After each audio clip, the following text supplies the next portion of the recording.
सफल जनांचे भान हरे गीत स्मरे सफल जनांचे प्रेम भरे स्वागत करू मान्यवरांचे प्रेम भरे स्वागत करू मान्यवरांचे ओ नव मांगल्य सन्मानशाली पाहुणे आले मने नम्र झाली हो आले मांगल्य नवशाली पाहुणे आले मने नम्र झाली धान हरे गीत स्मरे सफल जनांचे धान हरे गीत स्मरे सफल जनांचे प्रेम भरे स्वागत करू मान्यवरांचे प्रेम भरे स्वागत करू मान्यवरांचे अर्पणीय पुष्पगुच्छ भावसुमांचे अर्पणीय पुष्पगुच्छ भावसुमांचे प्रेम भरे स्वागत करू मान्यवरांचे प्रेम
स्वतःचं आयुष्य घडविलं. हे आयुष्य घडवत असताना त्यांना अनेक काटे झेलावे लागले.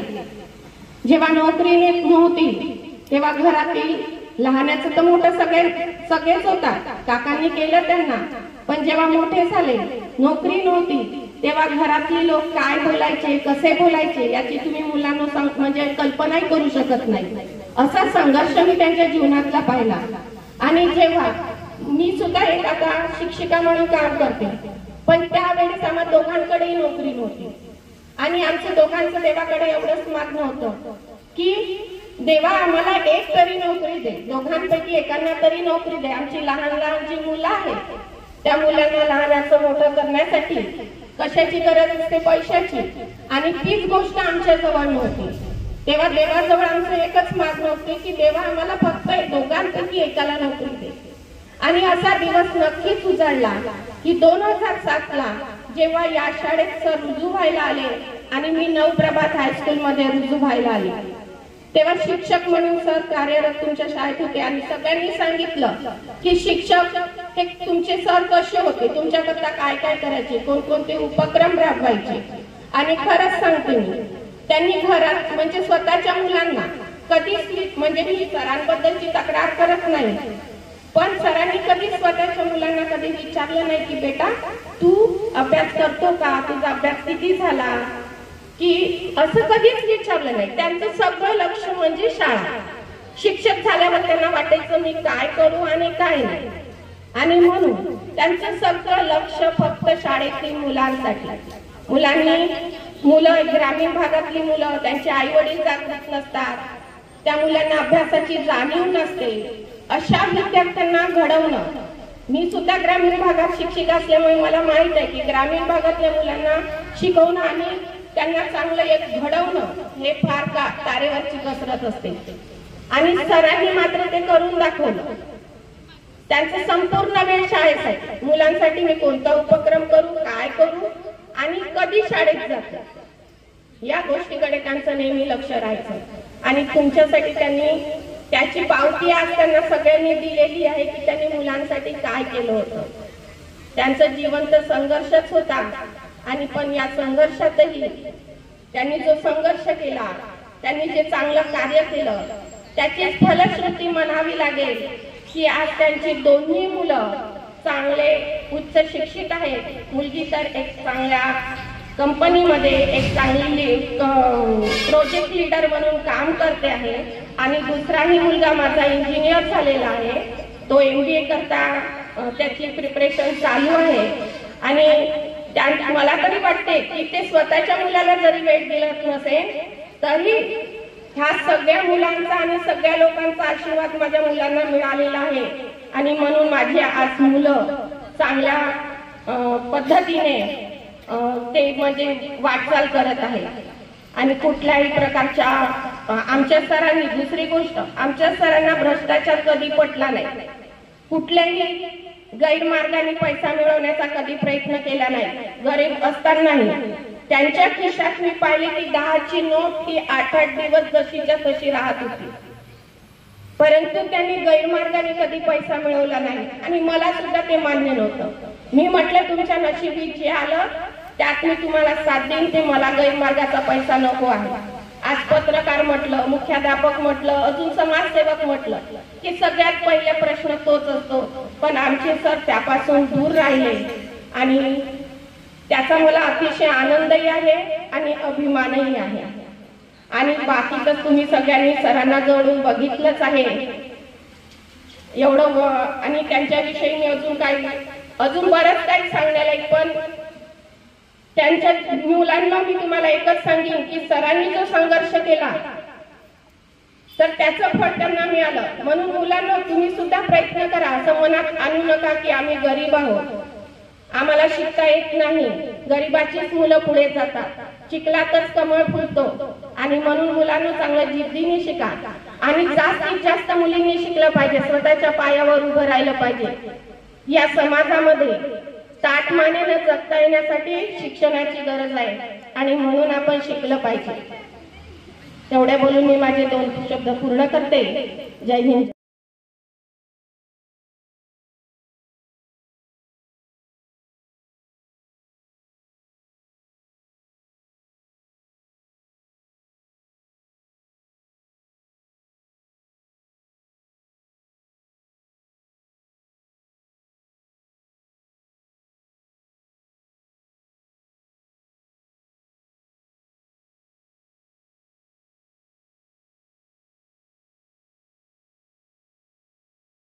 शांडिल्य सर,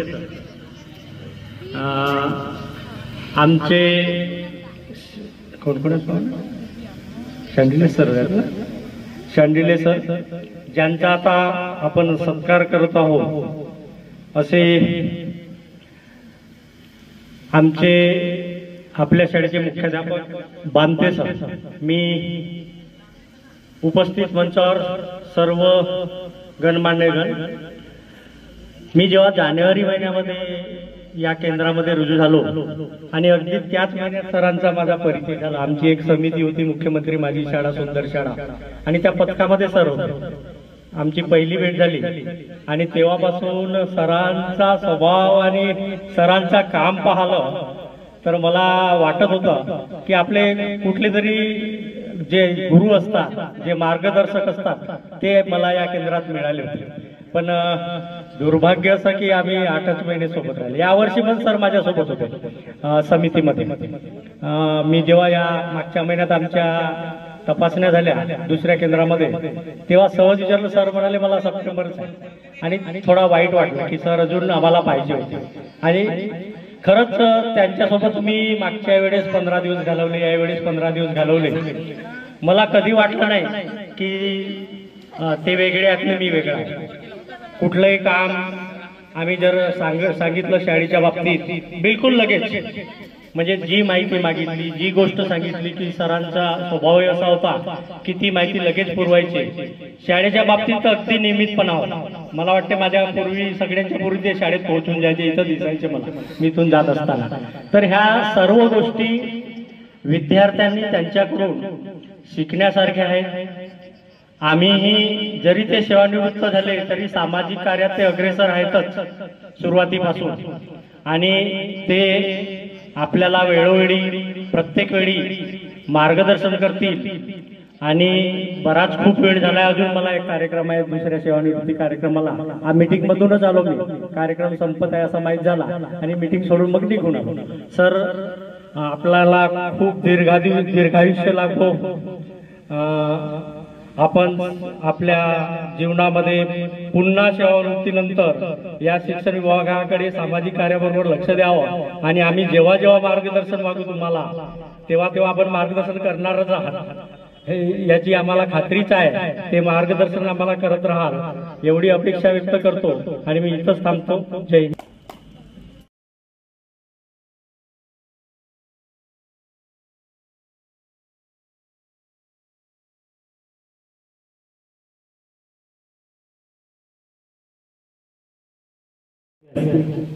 आणि व्यासपीठावर उपस्थित आजच्या या सेवापूर्तीचा कार्यक्रम ज्यांच्यासाठी आयोजित केलेला आहे ते म्हणजे आदरणीय बांते सर. आजच्या कार्यक्रमासाठी उपस्थित असलेले मंचावर सर्व सन्माननीय मंडळी आणि कार्यक्रमाला उपस्थित असलेले सर्वजण, तसेच माझे प्रिय विद्यार्थी आणि विद्यार्थिनींनो, प्रत्येकाच्या आयुष्यात आता असं म्हणतात की उडणाऱ्या पाखरांना कुठेतरी विसावा लागत असतो.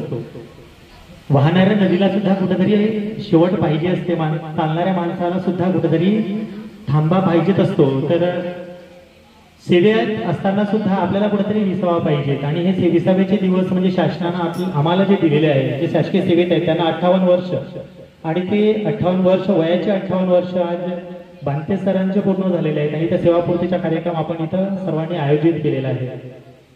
मंडळींनो, असं आहे की माणूस किती जगला याच्यापेक्षा कसा जगला हे जास्त महत्वाचे आहे. त्यानं किती काळ नोकरी केली त्यापेक्षा त्यांना कशी नोकरी केली हे सुद्धा जास्त महत्वाचे आहे. म्हणजे नोकरीपेक्षा पासून सुद्धा आपल्या कार्याचे ठसा उमटवणारे फार कमी लोक असतात. नोकरीला लागून सेवानिवृत्त झालेले असे भरपूर आपल्याला शिक्षक म्हणू किंवा शासकीय नोकर म्हणून असे फिरताना सुद्धा दिसतात, पण त्यांचे कोणी विचार नाही करत नाही की कधी लागले, कधी नोकरीवर गेले.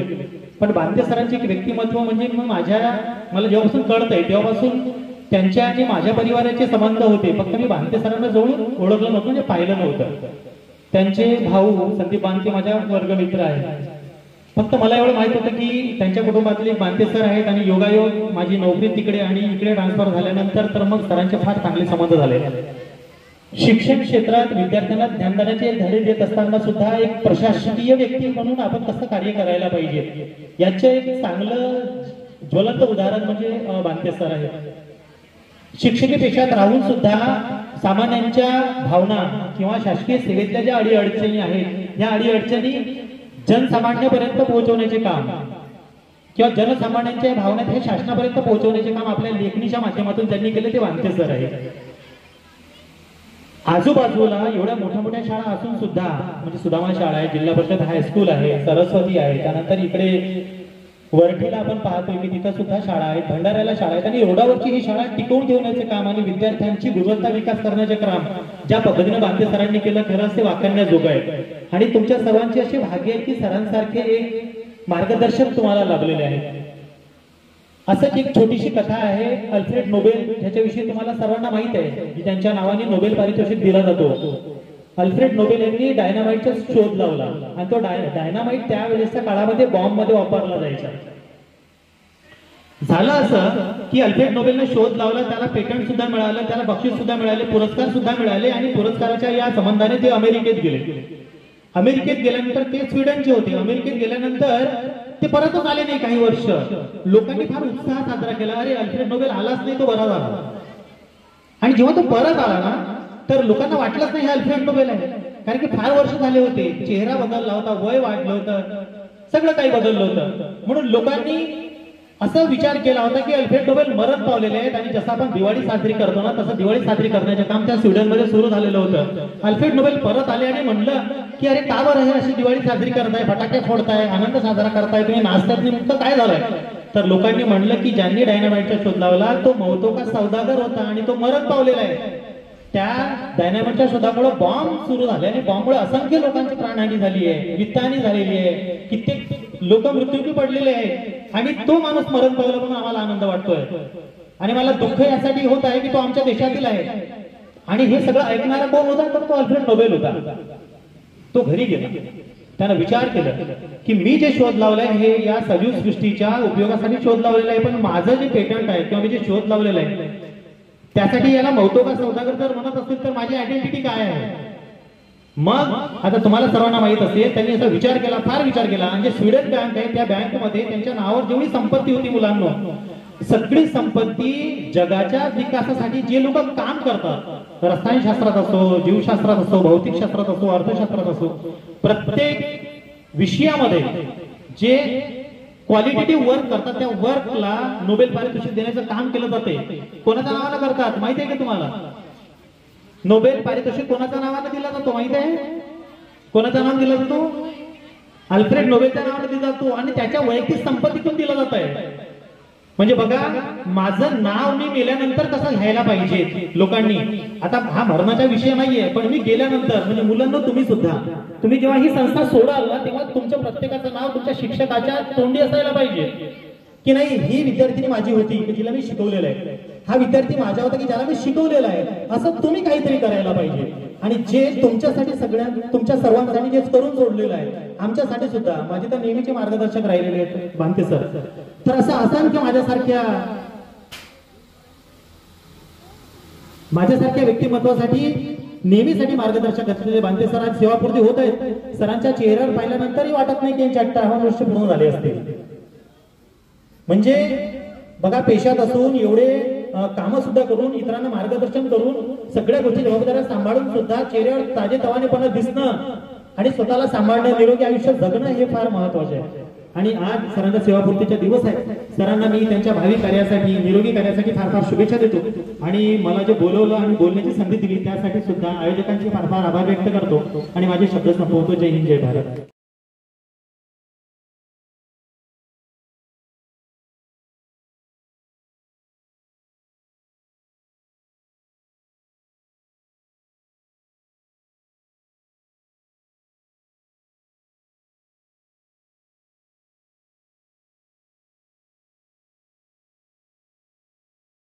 शासनाच्या नियमानुसार आज मी सेवानिवृत्त झालेलो आहे.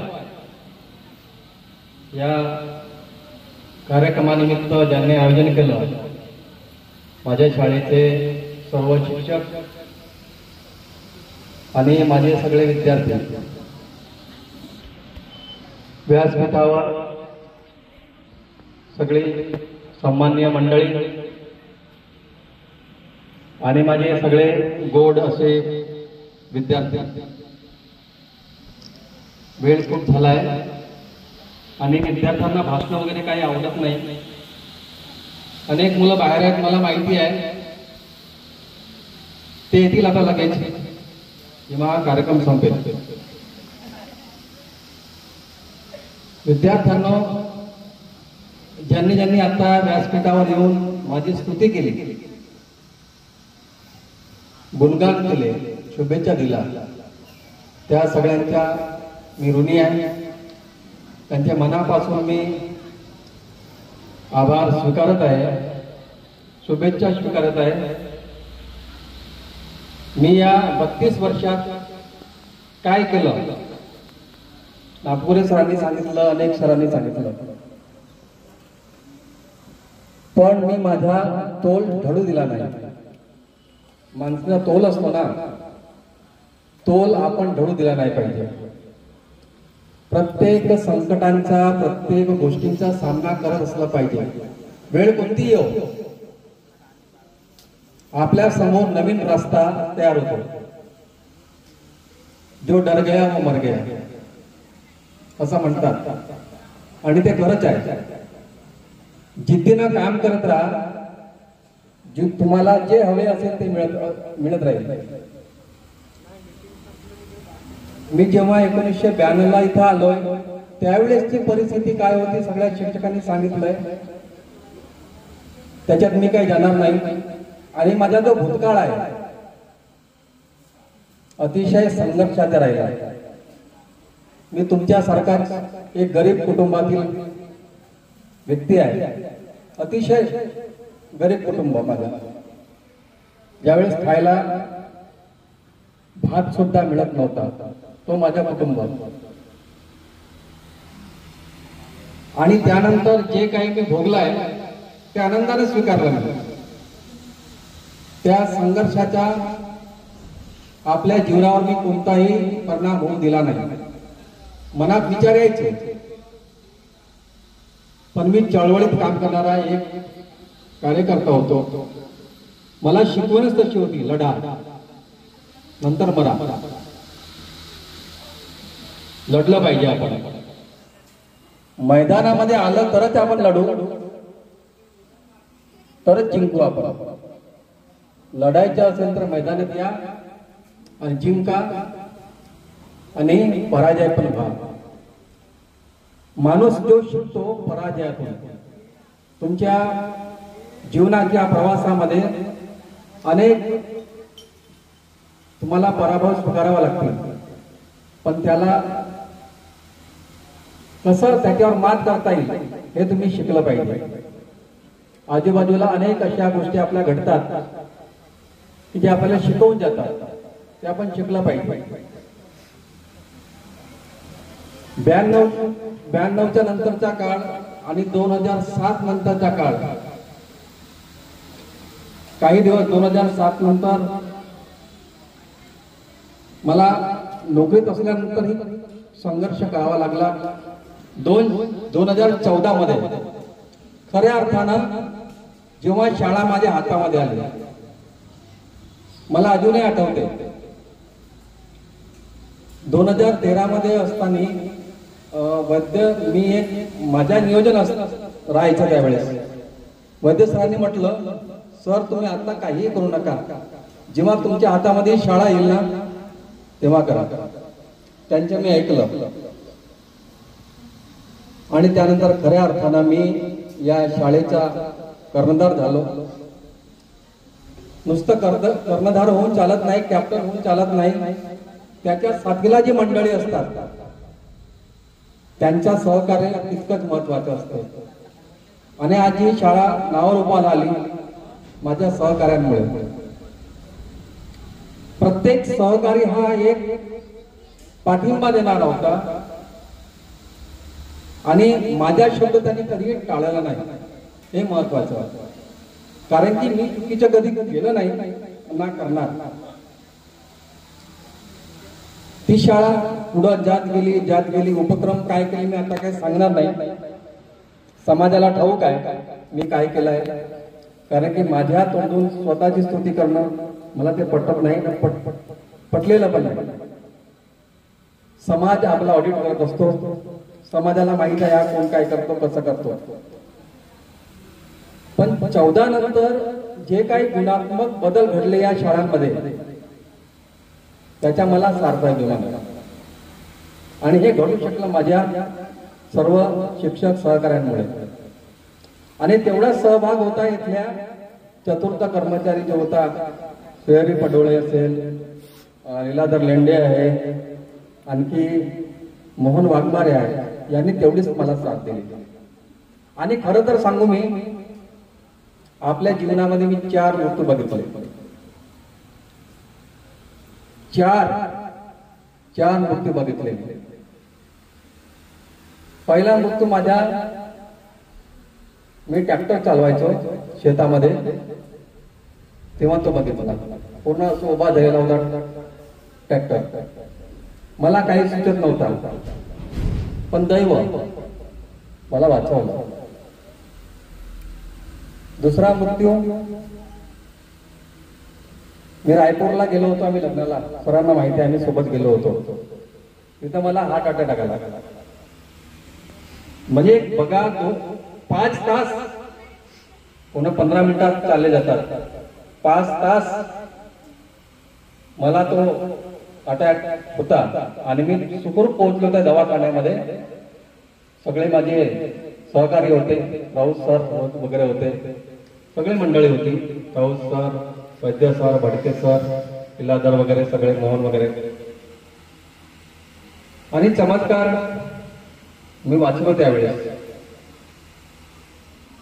तिसरा माझा मृत्यू बघितला मी आपला, मी जात असताना, मी गाडी काही खूप जोराने चालवत नाही, मी मोहाडीकडे जात असताना, पहिला कोरोना जेव्हा संपला तेव्हाची ती गोष्ट आहे, फेब्रुवारी मार्च वगैरेची असेल कदाचित ती. मला मागेहून एका मोठ्या गाडीने धडक दिली आणि तिथून मी वाचलो, सुखरूप वाचलो.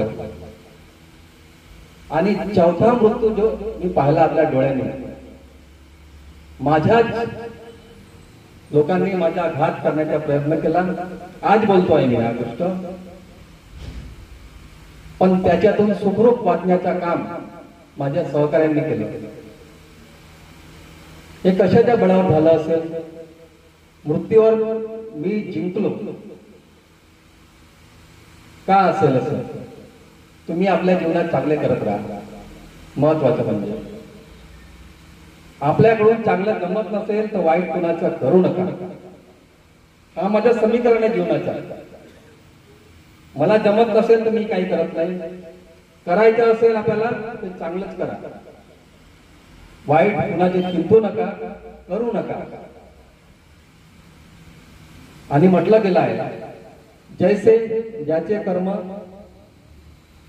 तसेच आपल्याला फळं मिळतात. जसे कराल तसेच भोगाल.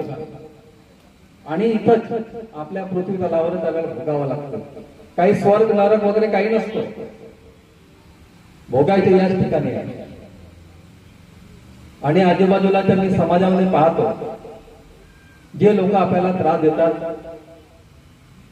नकार वृत्ती जेव्हा असते तोच त्रास आपल्यापेक्षा त्यांना जास्त होतो.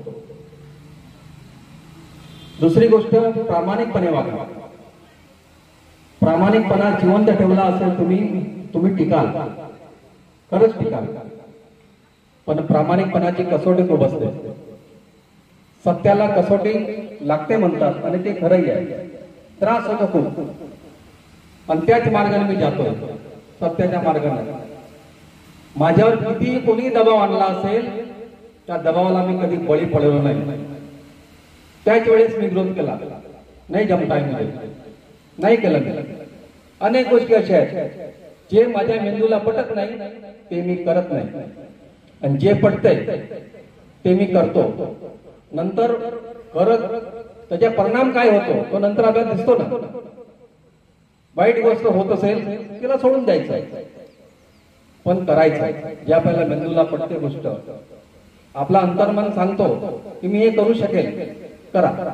निश्चित करा.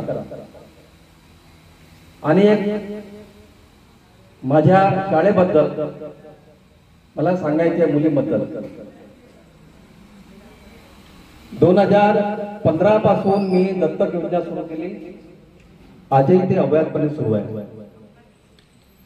आतापर्यंत 105 विद्यार्थी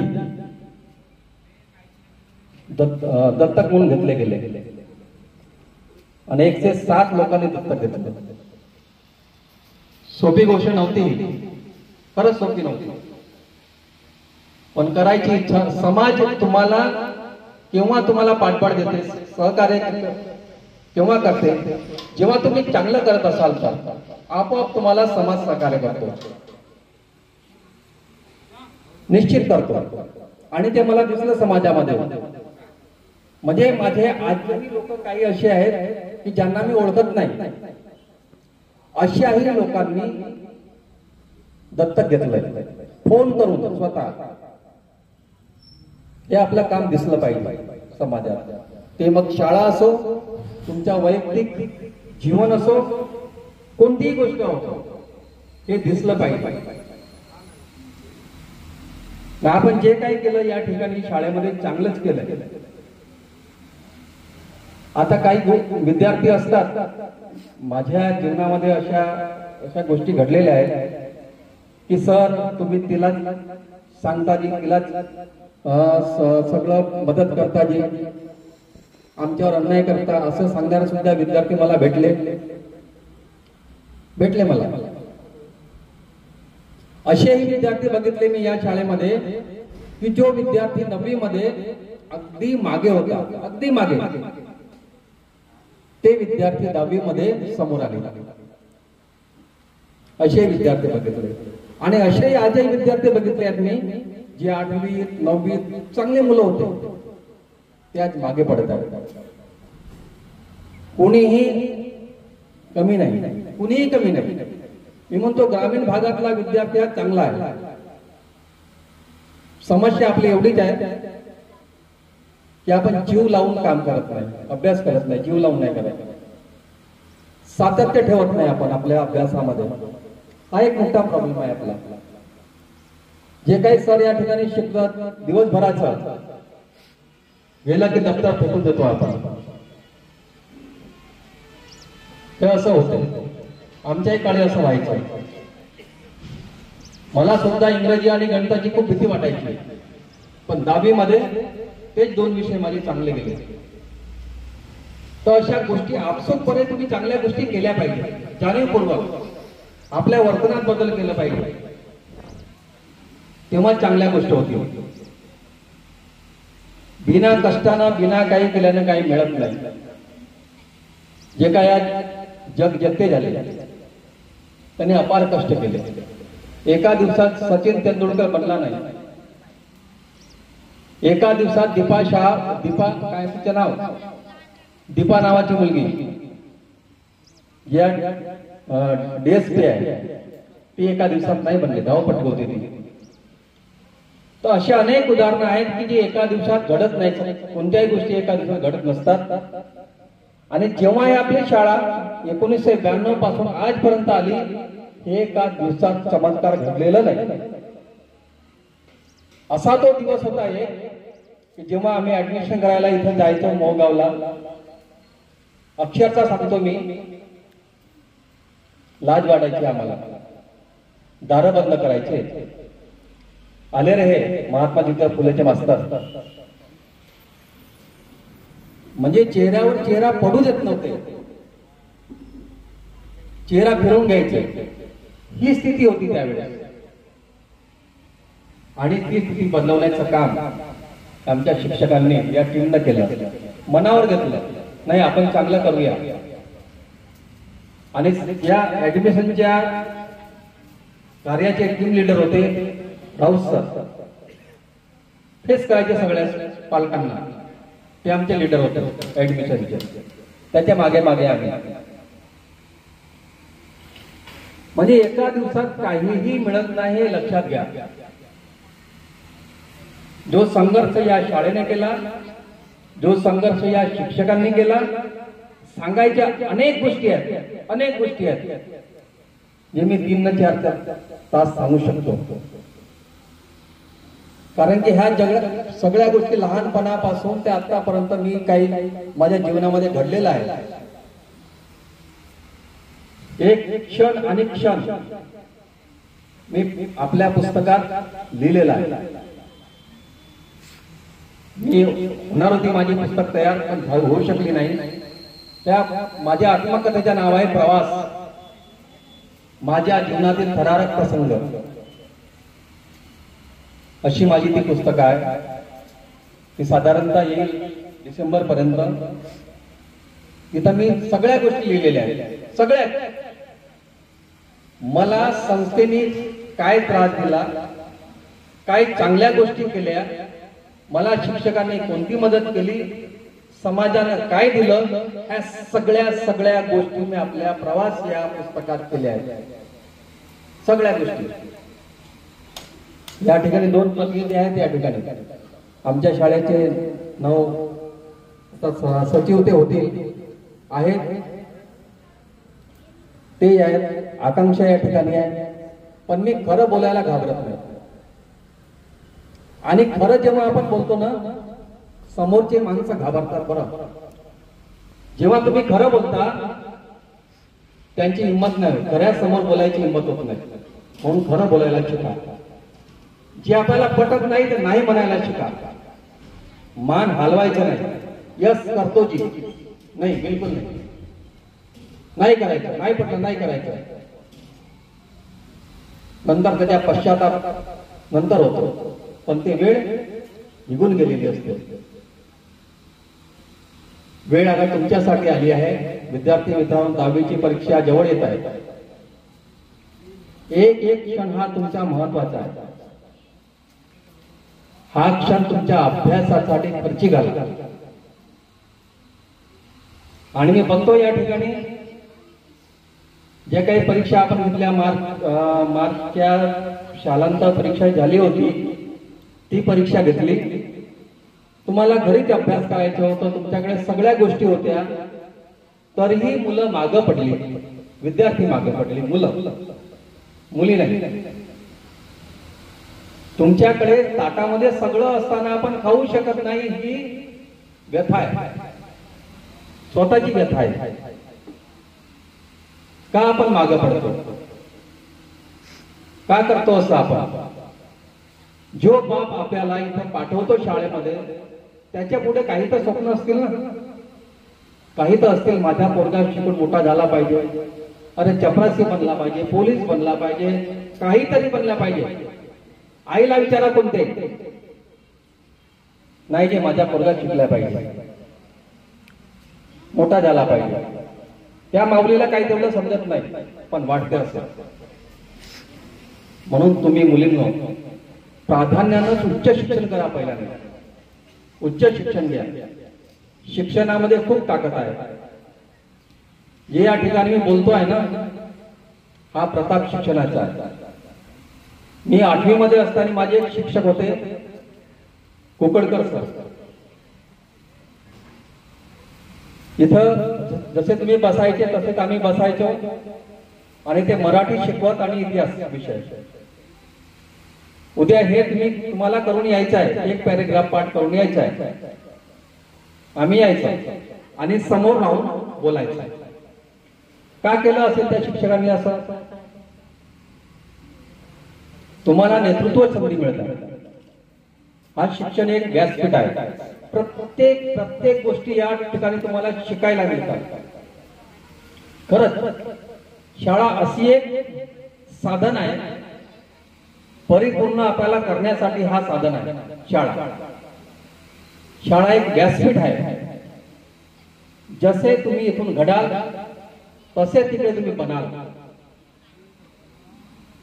म्हणून शिक्षक जे तुम्हाला सांगतात तेव्हा आम्ही म्हणतो की बेटा ये समोर. नाही सर, मान खाली जाते. चुकेल ना, यापेक्षा काय होणार? चुका तर सगळ्याकडून होतात. आमच्याकडूनही चुकलं असेल. असं नाही की पहिल्यांदाच आपण राईट आहोत, नाही. आपली सोच ही ठेवा, सकारात्मक ठेवा, तर तुम्ही चांगल्या गोष्टी कराल. आपल्या डोक्यात नाही म्हणजे जनता नाहीये, मला नाही येणार आहे, त्याच वेळेस आपल्या डोक्यामध्ये तर आपण काही करत नाही. हा एक मोठा प्रॉब्लेम आहे आपल्यातला.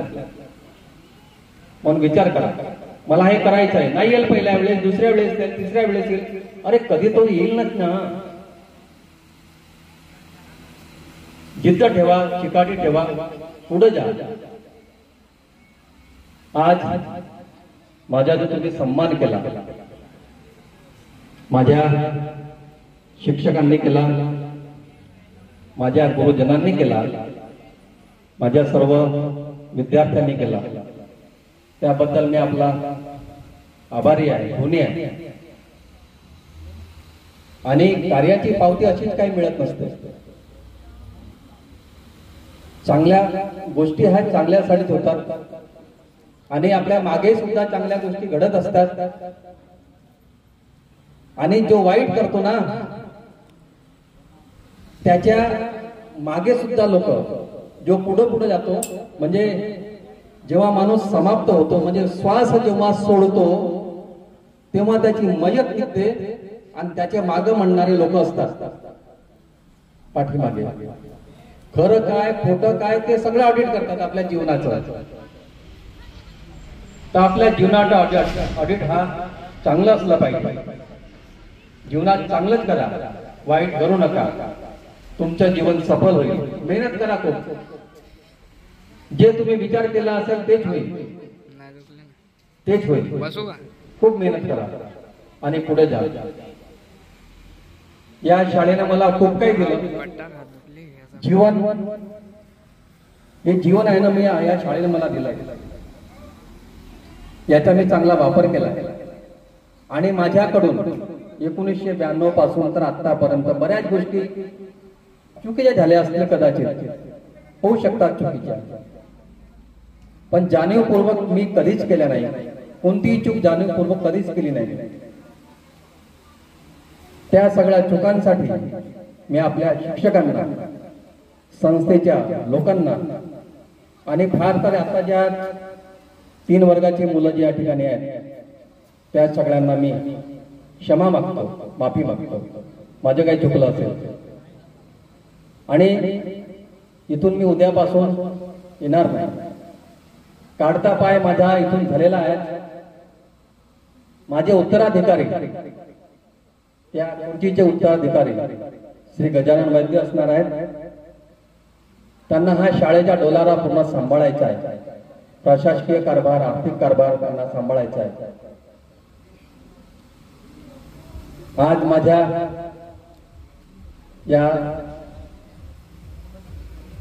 निरोप समारंभ प्रसंगी ज्यांनी मला शुभेच्छा दिल्या, त्यांच्या मनापासून मी स्वीकृत करतो, धन्यवाद त्यांना देतोय. आणि माझ्या बसलेल्या सगळ्या विद्यार्थ्यांचे जीवन पुढं सुखी जावं, चांगल्या गुणांना पास व्हा, एवढंच बोलतोय आणि आपले नामेले शब्द समाप्त करतोय. धन्यवाद.